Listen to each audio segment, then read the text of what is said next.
Hi, Scorpio Sun and Rising. Welcome to your October 2022 Astro Update. It's Raina here.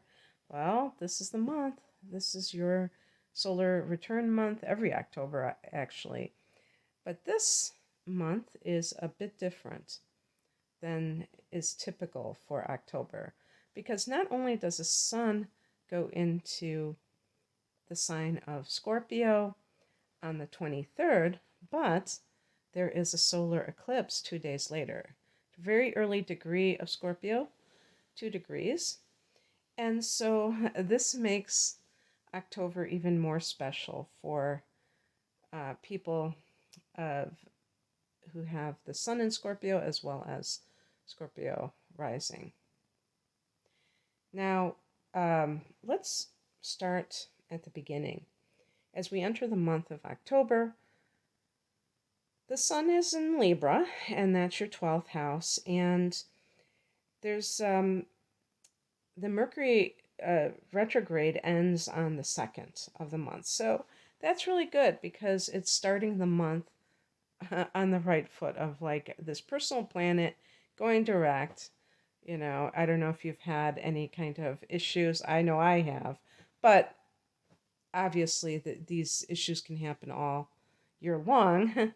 But yeah, I'm looking forward to this.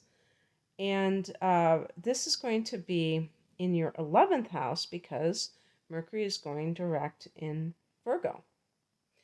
So the retrograde began in your 12th and then ended in your 11th house.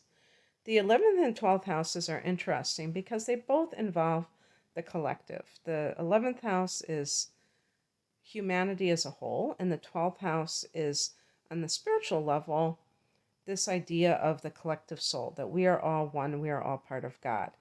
Now, I don't know how this would play out for you, like what, it might have entailed. But one thing that I can think of, especially if you're somebody who is trying to reach a large number of people, because 11th house can be the internet, technology, and of course the collective. So it is that Mercury is communicating with them. So there might have been something where you were even tuning into yourself. The 12th house can be solitude. Yeah, that's another thing that they connect, is the 12th house can be solitude. The 11th house can be your friends and the groups that you belong to. So perhaps you've done some soul searching and that has informed you of the people that you need in your life, because maybe there were people in your life that don't need to be there, that are not that are leading you astray, that are not, or and if they're not, I don't think anybody can lead a Scorpio astray because you're just too strong-willed, but they can at least affect you adversely. So that might have been, something along those lines that you were dealing with. And so things are, starting to resolve themselves. On the 8th, Pluto turns direct in at 26 degrees of Capricorn. And this is going to be in your 3rd house. Now, one of your rulers is Pluto. So this has particular interest for Scorpios. Pluto's an outer planet, so everybody within 15 years of one another has the same sign of Pluto in their natal chart. So it's not, very special to people. However, it becomes a lot more special when it transits a certain house and it's living in this house. Or even in your natal chart, your natal Pluto in a particular house will be important. And it actually can be your greatest form of transformation, whatever house it's in. But in the transit, this is like also transforming you for the time being. And in this case, we're talking about your mind, the 3rd house. And very interesting that we have Mercury, the ruler of the 3rd house, going direct in the 11th house, which is another air house, because the third house is ruled by Gemini. So, this idea of social media may be a very big deal. Some of you may even have had, in the past 14 years since Pluto went into Capricorn, have had a fall of grace online. So maybe some scandal or just something that it might have been humiliating. Scorpios are pretty private, so I don't know how many of you would overshare or anything like that. I just saw a great quote about people oversharing versus like really living their life in an authentic way. They said something like keeping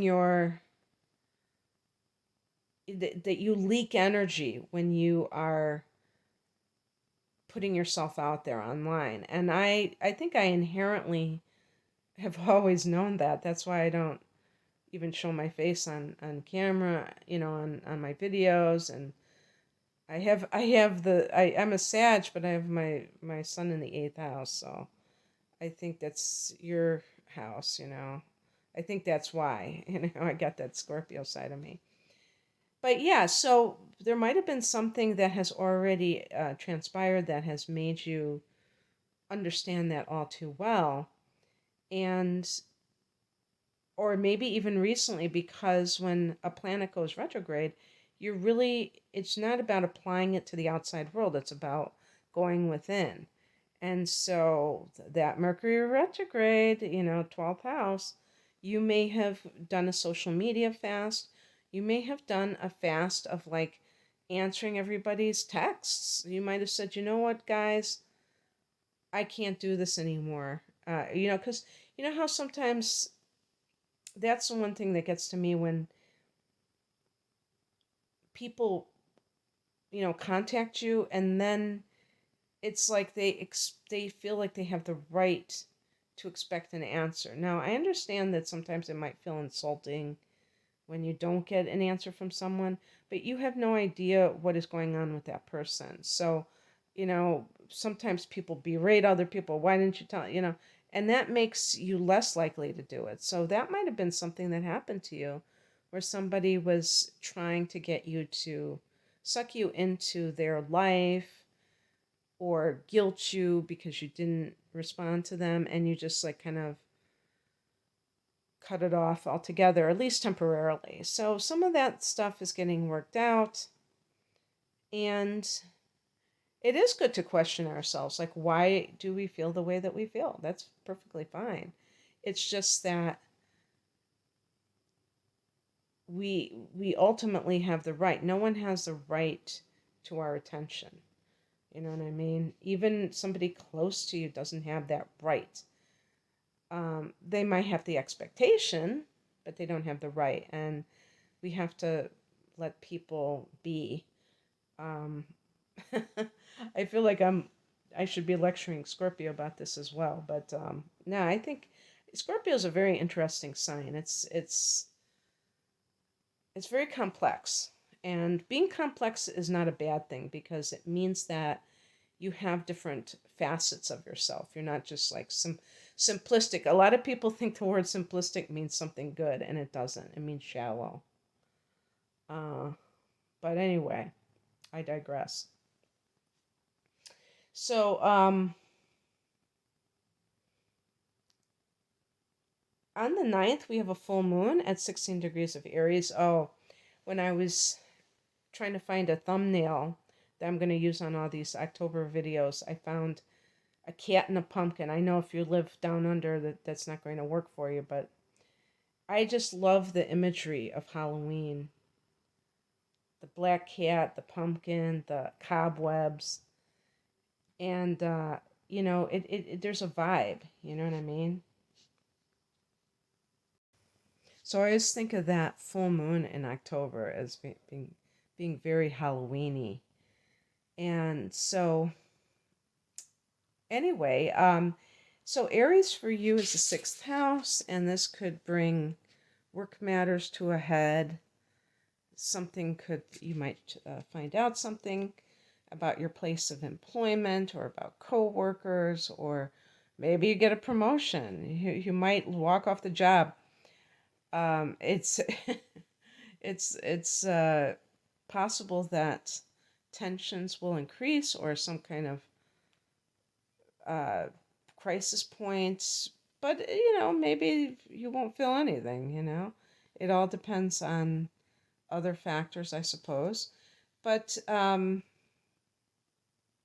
this just puts a lot of focus on this area for some reason. That's why I say promotion, because the full moon is like the harvest time. And so something may come to fruition. So on the 10th, we have Mercury going into Libra, and that's that 12th house. Now, when I say Mercury's going into Libra, going back into Libra, because that's where the Mercury retrograde began. And so, as I stated the first time around, the 12th house can be all about your self-defeating patterns, and Mercury here can make you think about them.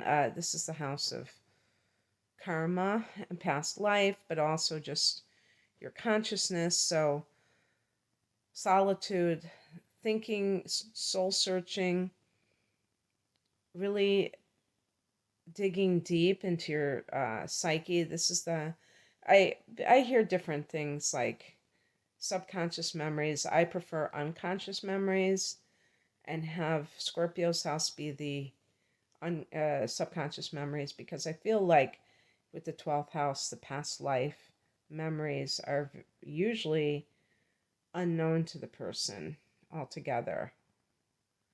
Or they may have flashes of familiarity and say, oh, I wonder if I had a past life here or there, but not have full on memory. Some people do, but a lot of people don't. So that's like a form of amnesia.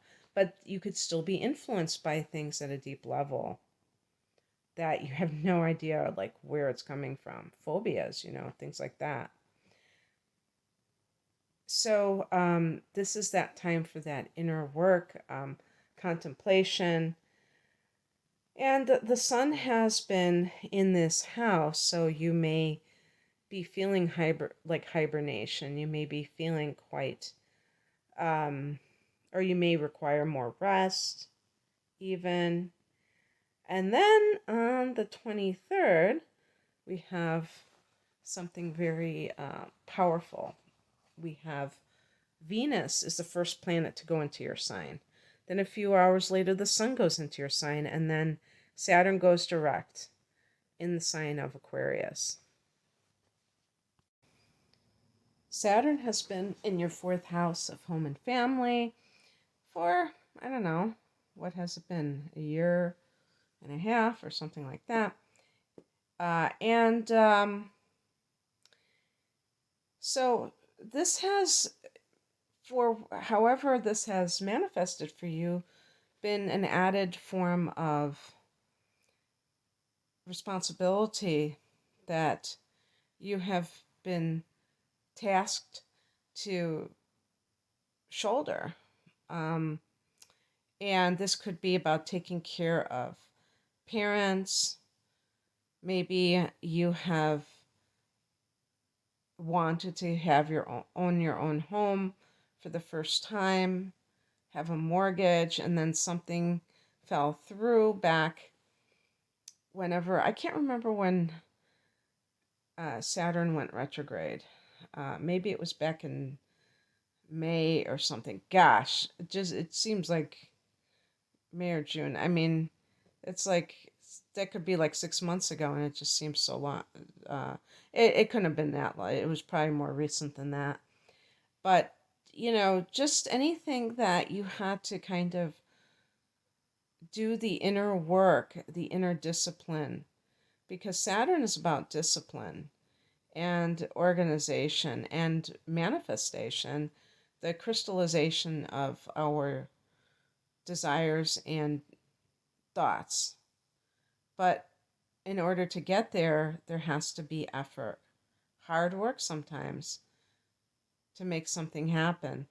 And now when Saturn is direct, there is more will, there is more outward desire for this thing, or I should say structure, because this Saturn is about foundations, and sometimes people think that they can buy a house and that's going to make them feel stable, but they realize that inside they still feel not so stable. And this is a process. Maybe some kind of situation arose where you had to do your duty to your parents, take care of one of them, and now you can take care of yourself. But actually, even when Saturn is direct, yeah, that's an important point to make. Actually, when Saturn is direct, you could be doing just that. You could be taking care of parents. But when it was retrograding, you could have been thinking about some of these issues, because this is it reminds me a little bit of Pluto when Saturn transits the fourth house, that people have to get real about some things in their life that maybe they have been in denial over or what have you. And in this case, it could be your childhood. There might have been some trauma or some situation that led you to act out and go off your path. And you realize that you are the only one who can reel yourself in. And it could involve your relationship with your parents. Now, Saturn can be about boundaries. Maybe you need to erect boundaries with your parents. Mother can be the fourth house. But instead of playing the victim, instead of acting like you're helpless, in other words. So something along those lines may be resolving itself. Venus in your sign is very nice because it's that first house. The sun gives you more vitality in the first. Venus gives you charm and can attract good things to you. On the 28th, Jupiter goes back into Pisces from Aries. So it's going into your fifth house, back into your fifth house. So because this is such a fun area, you could be revisiting things that are pleasurable to you for some reason. Maybe this is dating somebody that you have recently dated. Jupiter in the fifth house is great for opportunities to date, opportunities to meet somebody.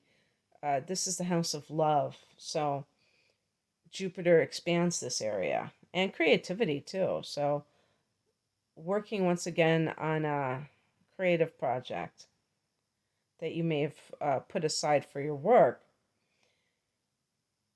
On the 29th, Mercury goes into your sign, so really that first house is on point, and that's very good for promoting yourself. Not only Mercury, but all these other planets that, like the Sun and Venus, can help to give you that sense of who you are, convey that to others. Oh, by the way, I have to write this down here or type it out. On the 25th, you have your solar eclipse in your sign. And that's only 2 days after all of those planets going into Scorpio. It's in a very early degree of Scorpio. So, just new beginnings in general. This is the first eclipse in Scorpio of this cycle. So, that's very exciting. Very powerful new moon, new beginnings. So, really be intentional about it. Scorpio, what do you want to attract into your reality in the next 12 months? On the 30th, Mars goes retrograde at 25 degrees of Gemini. And so this is the house that you rule, the 8th house. Mars will remain in the sign of Gemini, so will stay in this house. And This may involve some kind of fight for money for some of you. Perhaps it's an inheritance, or if you're getting divorced, it can be some kind of, who gets what in the divorce settlement financially. But Mars goes direct on, I believe it's January 12th of 2023. So between now and then, you might be going over old ground. This can also be in the area. This could be very difficult because Mars can be the anger that people feel, or the aggression. And the eighth house is the house of shadow emotions. That's what Scorpio pretty much excels in, specializes in. So be careful about any kind of anger or aggression, turning it on yourself. Try to find ways to get rid of that. Don't allow it to become sublimated. You may have to do it because you have to win a battle of sorts.